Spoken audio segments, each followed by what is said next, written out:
Saudações a todas e todos.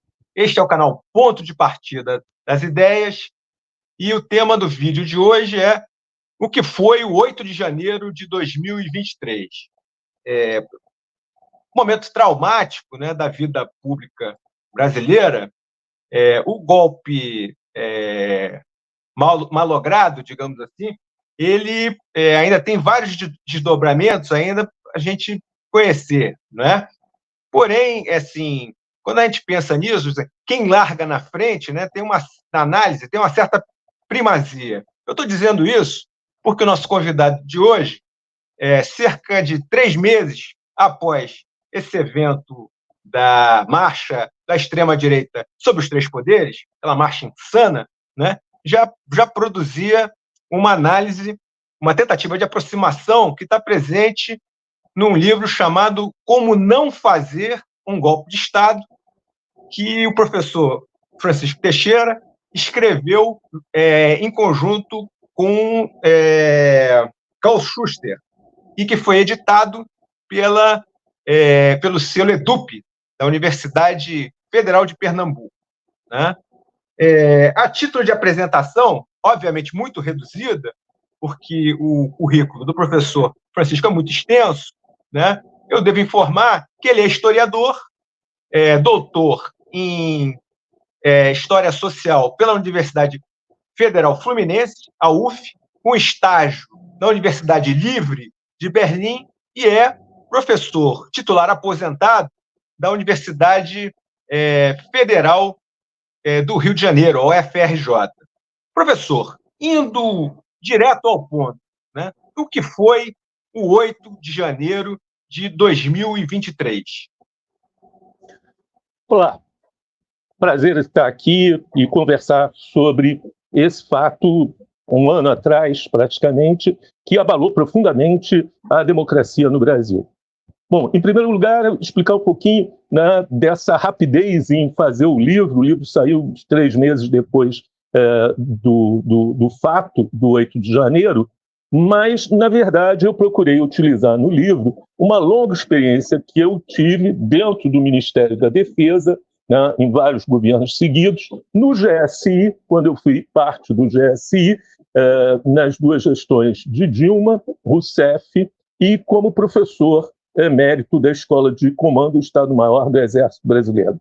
Então, nesse sentido, grande parte desses generais que estão aí presentes, né, coronéis, tenentes-coronéis, inclusive o Mauro Cid, foram meus alunos, né? Então, eu tinha uma familiaridade, mantenho, inclusive, linhas de discussão e de audição com eles, o que me facilitou muito fazer em um tempo recorde o livro.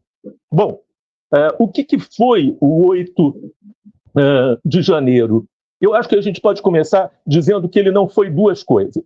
Primeira coisa, ele não foi um raio em céu azul, ele tem uma história anterior. A segunda coisa, ele não foi exatamente um golpe. Não porque ele tenha dado certo ou errado. Você pode ter golpes de Estado que dão errado e outros que dão certo. Isso não muda nada. Mas a natureza do evento. Quando a gente fala em golpe de Estado, tecnicamente, em ciência política, a gente está falando que uma parcela do Estado, uma instituição do Estado, a polícia, as Forças Armadas, né, o Poder Judiciário ou a própria Presidência da República, no caso de um autogolpe, né, eles tomam o conjunto de poderes existentes da República, destroem a harmonia dos poderes executivo, judiciário, legislativo, né, e concentram na mão de uma só instituição da República, Forças Armadas, Presidência da República, né, o poder, né, aí existente.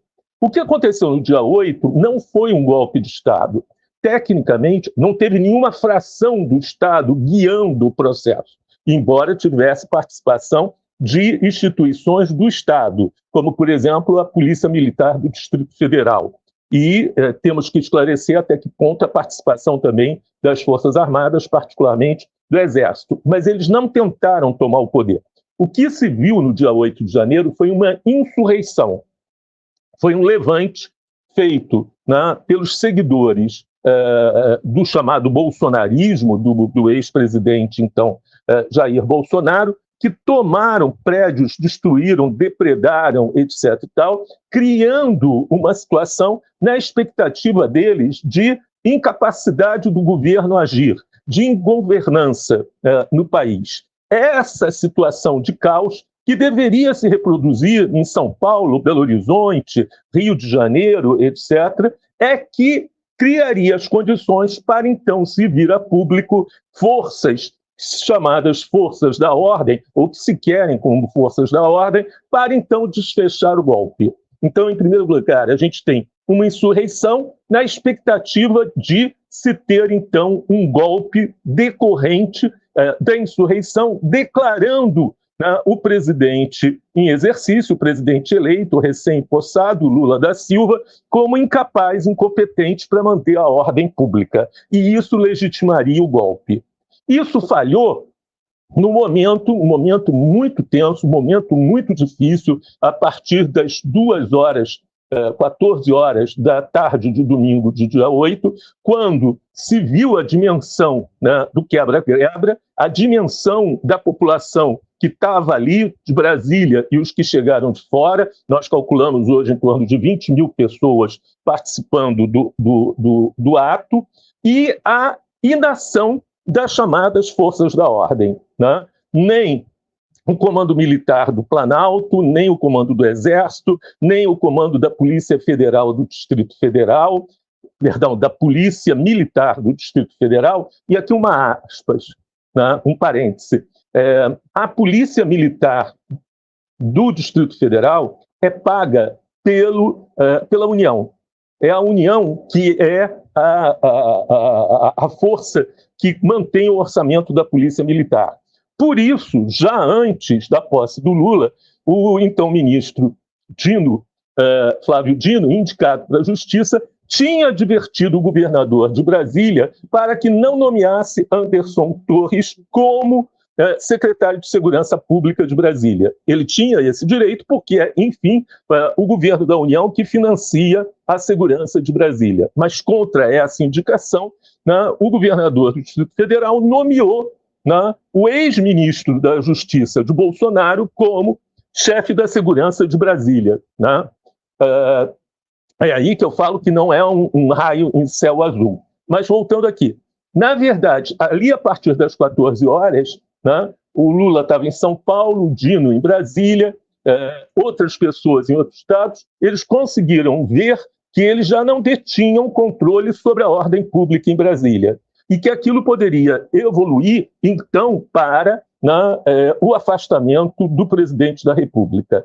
Foi nesse sentido que começou um movimento muito intenso, muito nervoso, particularmente a ida do ministro Flávio Dino ao comando militar do brasileiro, o comando do Exército, lá no Forte Apache, em frente do qual, na Praça dos Cristais, estava um imenso acampamento militar, um acampamento dito patriótico, com militares, com famílias de militares, inclusive onde se fez o planejamento de um ataque a bombas junto ao Aeroporto Internacional de Brasília. Mais um dado de que não é raio em céu azul, havia um crescendo nessa direção.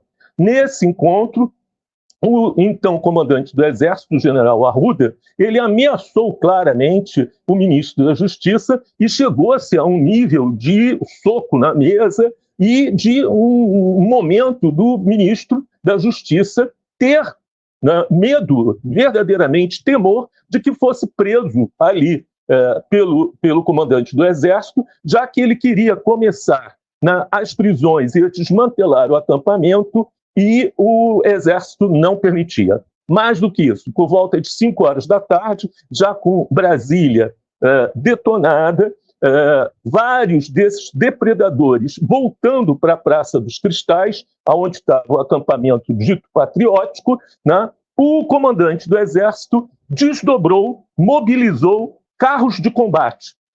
Carros de combate, que a gente chama de tanques, foram para a praça proteger os depredadores e impedir que o então secretário de Segurança Pública do Ministério, né, o Ricardo Capelli, com uma parte profissional, leal à Constituição da Polícia Federal, iniciasse prisões daqueles elementos ali. Foi um momento de extrema tensão. Nesse momento de extrema tensão, se levantou a questão de colocar em função o artigo 142, né, da Constituição, que é aquele que faz as garantias da lei e da ordem, a GLO, que é exercida sempre, né, por um chefe militar, por um general que assume o comando da segurança. Nesse sentido, várias pessoas se articularam, houve troca de informações, de proposições, teve um papel importante aí o jurista, né, advogado importante, o Adi Damus, que é o secretário de Defesa do Consumidor, que estava no Ministério, né, no sentido de não levar à frente a imposição do artigo 142. Se isso fosse feito, não havia garantias de que os militares, assumindo o controle de Brasília, se retirassem daquele movimento de insurreição e a insurreição não caminhasse, aí sim, para o golpe de Estado. Ao contrário, se fez sugestões importantes que fosse utilizado o artigo 136 da Constituição, que prevê estado de defesa, um estado de defesa onde o interventor não precisa ser um militar. Na verdade, naquele momento, sob indicação do ministro Flávio Dino, Ricardo Capelli, que não é militar, é um jornalista, já participou de governos do PT, era indicado como o interventor em Brasília. Pela primeira vez desde a criação da nova República, se tinha uma emergência como interventor civil dentro do governo, e não um militar através de uma GLO. No momento que o Ricardo Capelli assume, e se começa as cobranças, inclusive em direção ao ex-ministro Gonçalves Dias, do GSI, que estava paralisado, inteiramente paralisado. Ele entra, e aí há controvérsias se ele já estava no Palácio do Planalto ou se ele entra depois da invasão do Palácio do Planalto, pelas fitas divulgadas por uma televisão. Parece que ele já estava lá.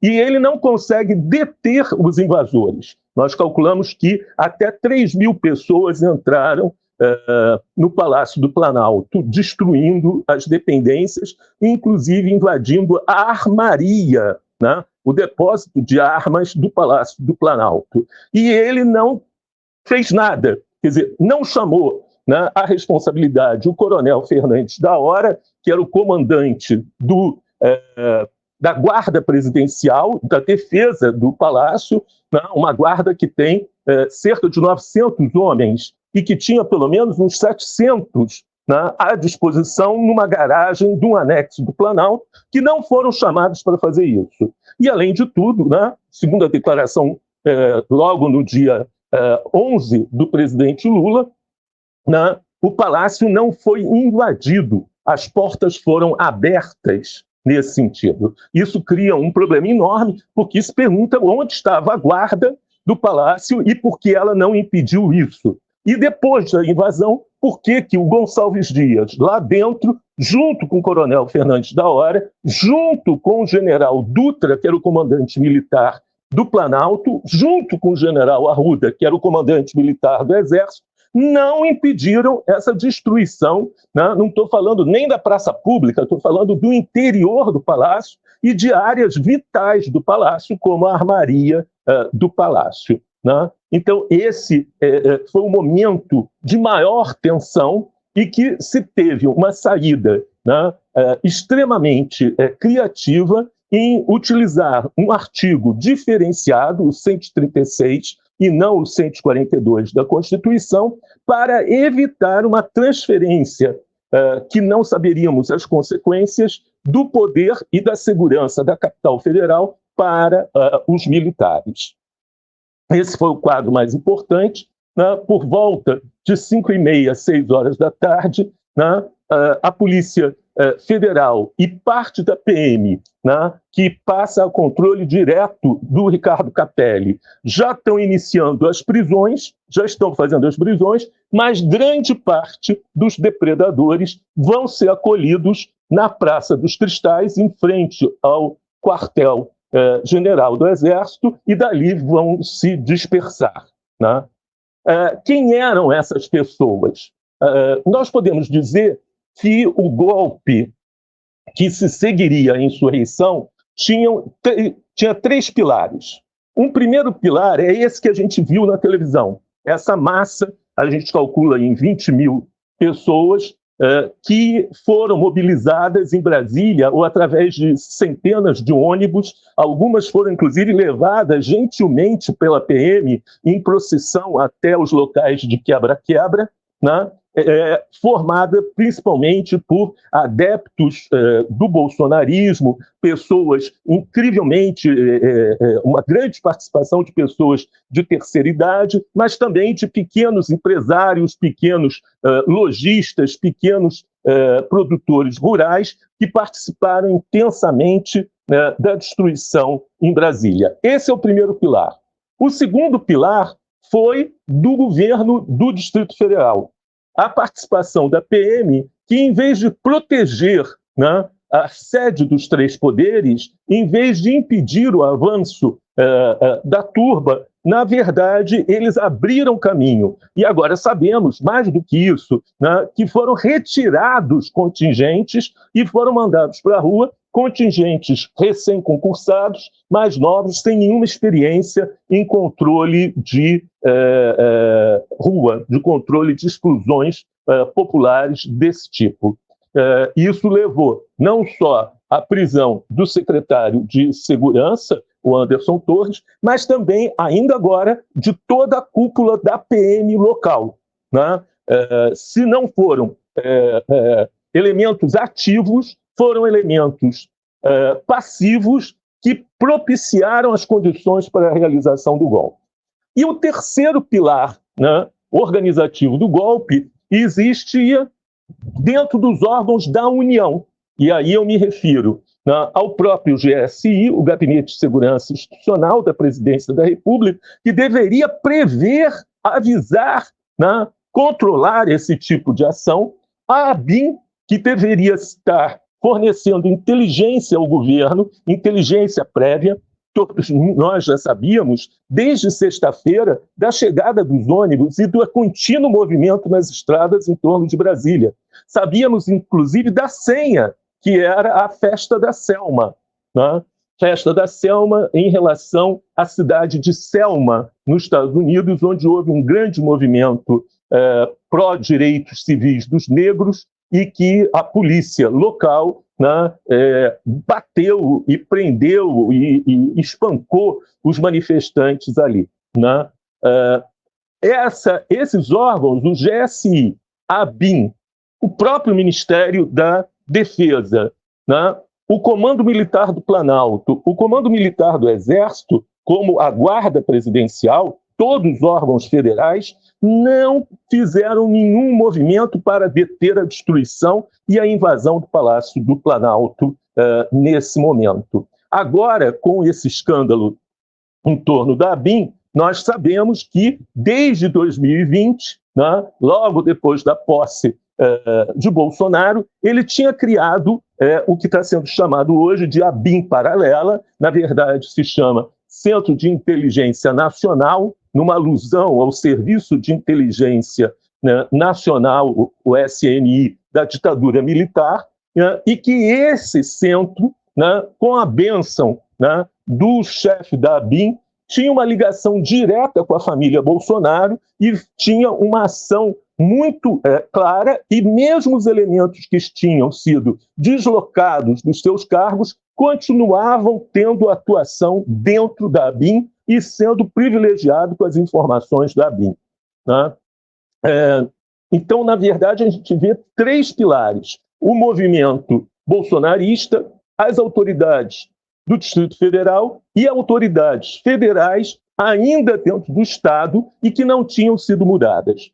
Alguns falam que era muito cedo para mudar, dia 8, o governo tinha tomado posse. Não, não é assim. Um governo que toma posse, ele já vem com os nomes, com os cargos principais mapeados. Não se pode esperar que numa situação como aquela que nós vivíamos, né, de extrema tensão nas eleições, que não tivesse essa área de segurança sido mapeada e as pessoas que eram pessoas que tinham comprometimento com aquele tipo de política praticado pelo presidente Bolsonaro continuassem em cargos muito sensíveis.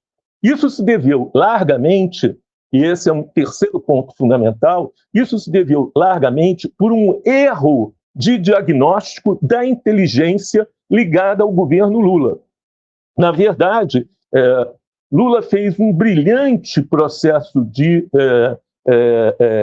transmissão de poder, ele criou áreas por ministério, chamou especialistas no Brasil inteiro para discutir essas áreas e formar projetos, fornecer currículos, né? Foi muito democrático, muito aberto o processo de transição de um governo para o outro, graças a essa iniciativa feita pelo presidente Lula. Entretanto, na área de segurança e assuntos militares, a acolher a indicação do general Gonçalves Dias, que Lula considerava um expert em segurança, em assuntos militares, e, além de tudo, um amigo pessoal do Lula. Ele, inclusive, uma vez falou para mim, o Lula, de que tinha todas as informações da área através desses dois grandes nomes que ele considerava fundamentais, o general Gonçalves Dias e o brigadeiro Camelo, que está hoje no Superior Tribunal Militar. Evidentemente, esses dois personagens não tinham a menor informação sobre o que estava acontecendo e tinham sido isolados das forças militares exatamente pela lealdade deles ao processo constitucional e ao próprio presidente Lula. E estavam ali absolutamente enganados. Logo depois que o Gonçalves Dias diz que não tem fitas, não tem imagens, que não estava funcionando as câmeras dentro do Palácio do Planalto, os setores da própria ABIN fornecem a uma rede de TV esses vídeos onde desmentem aquilo que o próprio Gonçalves Dias tinha dito ao presidente, como também mostram ele totalmente paralisado. Os filmes mostram ele entre servir água aos invasores e paralisado, balbuciando: eu não tenho culpa, eu não tenho culpa, eu não sabia. De fato, acredito muito que ele não sabia. E por isso ele deixou a coisa solta e acabou se voltando contra ele e levou à demissão dele da direção do Gabinete de Segurança Institucional. Da mesma forma como foi deixada na ABIN o vice-diretor nomeado pelo governador anterior, e a gente está vendo as consequências agora, como existia essa ABIN paralela que continuou trabalhando para os membros do governo anterior, mesmo depois da posse do presidente Lula, e dessa participação, inclusive fornecendo inteligência comprometida ao governo. Por fim, eu gostaria de dizer que não podemos resumir o 8 de janeiro ao 8 de janeiro. A ameaça de golpe já vinha desde a eleição do presidente Bolsonaro, quando ele afirma que ele deveria ter ganho no primeiro escrutínio, no primeiro turno, porque foram roubados os votos dele. E ele começa a campanha contra o sistema eleitoral brasileiro e contra as urnas eletrônicas, que ele vai manter ao longo de todo o governo dele, nesse sentido. Mesmo ganhando as eleições, ele continua dizendo que foi roubado, que ele podia ter ganho antes e com muito mais votos. Ele ameaça o golpe pela primeira vez no dia 7 de setembro de 2021, quando ele faz uma reunião imensa em Brasília, em São Paulo, acusa, inclusive com uma linguagem de baixo calão, ministros do Supremo Tribunal Federal, e diz que não vai mais acatar ordens do Supremo Tribunal Federal. Depois ele volta a fazer isso no dia 30 de outubro de 2023, quando de 2022, quando ele perde as eleições e ele não aceita, né, o resultado, ele não se manifesta, ele se recusa a reconhecer a vitória do adversário. Agora, nós sabemos que o ministro da Justiça dele, Anderson Torres, já tinha uma minuta, né, de anulação das eleições e de interferência no Supremo Tribunal Federal e no Superior Tribunal Eleitoral. E que no telefone celular do coronel Mauro Cid, ajudante de ordens do ex-presidente, havia uma outra minuta também de golpe de Estado. Ou seja, o golpe de Estado estava sendo discutido abertamente. No dia 12 de dezembro de 2022, quando se dá a diplomação do Lula como candidato vencedor, se tem uma grande manifestação contrária, com queima de carros e ônibus em Brasília e a invasão da sede da Polícia Federal lá em Brasília para libertar um preso, né, que tinha ameaçado as autoridades públicas, né, em Brasília. Então, nós temos o 7 de setembro de 2021, o 30 de outubro de 2022, o 12 de dezembro de 2022, como momentos de preparação em torno sempre dessa mesma ladainha de fraude nos votos. Mas isso não é também uma questão, e aqui o quinto ponto para a gente encerrar, uma questão que só aconteceu aqui. Aconteceu na Praça Maidan, em Kiev, né, falando que as eleições levaram à derrubada de um presidente eleito, incompetente ou não, era um presidente eleito. Houve, em 2019, contra o Evo Morales, na Bolívia, em La Paz, com a derrubada do Evo Morales, e houve, no Capitólio, com a tentativa de impedir a diplomação do Biden, recém-eleito, contra o Trump. Esse tipo de movimentos, da Praça Maidan, de La Paz, do Capitólio, eles têm toda a sua inspiração naquele fenômeno histórico que nós chamamos a Marcha sobre Roma, que Mussolini organiza com os fascistas italianos em 1922. Né? São cerca de 30 mil fascistas que marcham sobre Roma, ocupam os prédios públicos, ocupam as estações de trem e de transporte coletivo lá, e exigem, né, a demissão do governo. O rei da Itália demite o governo legal e nomeia, então, Mussolini como primeiro-ministro, como Duce, como ele vai dizer, instalando, então, o primeiro regime fascista da história, em 1922, em Roma. Essa marcha sobre Roma é o modelo dessa insurreição, né, que daria, então, ensejo, né, ao golpe de Estado e à interrupção do governo eleito. Obrigado, professor. Depois desse substancial e abrangente ponto de partida, para a gente pensar o 8 de janeiro, eu gostaria que o senhor oferecesse alguma sugestão de leitura para quem quisesse continuar se aprofundando dentro do tema. Olha, como é muito recente, nós não temos ainda grandes livros, né, tratando do assunto. Há muito material na internet, mas internet é sempre um problema. A gente, toda vez que vê internet, a gente deve procurar quem está falando, qual é o crédito, de onde vem, para não ter informação truncada, né? E acabamos de publicar também pela EDUP, lá do Recife, o Dicionário de Pensamento Crítico da Direita. São mais de 80 autores com vários verbetes sobre os movimentos extremistas de direita, né? Dicionário Crítico do Pensamento de Direita, publicado pela EDUP, lá em Recife, e que pode ser achado pela internet. Muito obrigado, professor. Obrigado pela sua participação, viu? E nós vamos chegando aqui ao final, nos despedindo. Como sempre faço, gostaria que quem gostou, curta, quem curtiu, se inscreva, e quem se inscreveu, que chame seus amigos para assistir também. Muito obrigado e até a próxima, professor.